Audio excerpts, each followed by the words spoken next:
Assalamu alaikum. Wa alaikum assalam wa rahmatullahi wa barakatuh. Ustad Hamza, I have a question for you. Lot of Arab atheists, arguments, evidences, facts have no effect on them. Why? And how we deal with them? Bismillahir Rahmanir Rahim. I think what's very important to understand is for us to understand our metaphysics, our first principle. Our first principle is that we know that every single human being has a fitrah, and within that fitrah there contains primary knowledge that Allah exists and that He deserves to be praised. This is the fitrah. However, when people grow up and because of parenting and because of society, their fitrah becomes clouded. Our job is to uncloud the fitrah. Now, the unclouding of the fitrah can be done with rational arguments, but it may not work. It can be done with other type of arguments, but they may not work. It can be done with akhlaq and adab and rahmah. It can be done with spiritual experiences.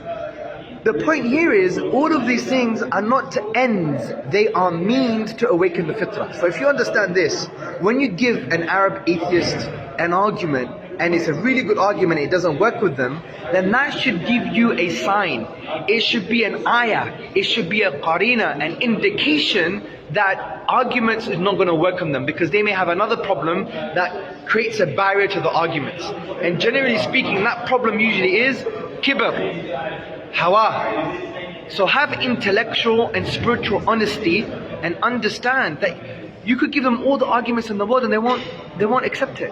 Maybe something else is required to uncloud the fitrah. So my humble opinion would be is to remind them about who they are, where they came from, where they're going to go.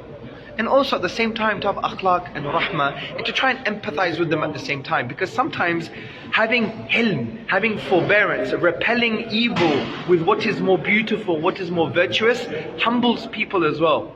So from this point of view, use other existential, spiritual, emotional strategies, because sometimes, you could argue till the cows come home, and it's just not going to work, because the barrier is not the intellect in this issue. It could be something else like kibr or hawa or whatever the case may be. May Allah make it easy for you guys. May Allah grant you Jannah for those. Keep up the great work. Life is short. SubhanAllah, life is short. Just spend it doing good deeds. Spend it being nice. Spend it being peaceful. Spend it being a da'i. Basically calling people to Allah subhanahu wa ta'ala. Okay? Because if you don't do that, you don't have a real life anyway. Allah says in the Quran, Ya ayyuhal ladhina amanu, stajibu lillahi wa lirasuli idha da'akum lima yuhyikum. Oh, you who have believed, people of Amana, respond to the call of Allah and His Messenger to that which gives you life. Allah is already talking to people who have life, but He's saying life upon life, the real life, according to Allah. I love you for the sake of Allah. Keep up the great work. I love you all. Assalamu alaikum. Thank you very much. Assalamu alaikum.